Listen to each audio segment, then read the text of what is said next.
Backbiting is a dangerous disease. પાછળથી કરડવું, પાછળ ભસવું, પાછળ બોલવું, જ્યાં આપણે હાજર નથી ત્યાં આપણે ગેરહાજર છીએ. આપણી પીઠ પાછળ આપણા વિશે કશું સારું ન બોલવું, બધું જ હું ખરાબ છું એવું બધું બોલવું, દુનિયામાં જાહેર કરવું, મને બદનામ કરવા માટે બોલવું. આ બેકબાઇટર્સ, આ પાછળ બોલનારા માણસો, આ નિંદક છે. કબીર કહે છે આ નિંદા કરવાના છે. એને બધું જ ખોટું અને બધા જ ખોટા દેખાશે. એને તમારામાં કશું સારું દેખાશે નહીં. એને કશામાં સારું નહીં દેખાય. એને બધામાં ભૂલો દેખાશે, ખોટું દેખાશે. કરવા દો. દેશી કહેવત હતી, જેને કમળો થયો હોય એને બધું જ પીળું દેખાય.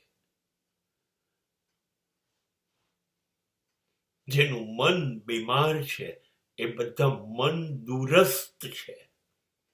કેવી રીતે કહીએ કે તમે તંદુરસ્ત છો? નહીં કહી શકાય. આ લોકો મંદુરસ્ત નથી, કારણ કે એમનું મન સરસ નથી, નકારાત્મક છે. એને સારું કંઈ નથી દેખાતું. એને પ્રશંસા નથી કરવી. They don't want to praise you. તમારામાં સારું છે શું એ નહીં બોલે, પણ એ ખરાબ શું છે બોલશે. હશે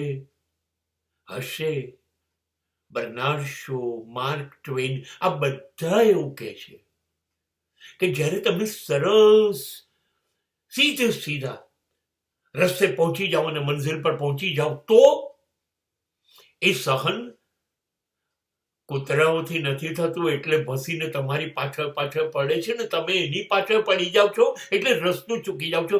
બસ ધ સેમ થિંગ હેપન.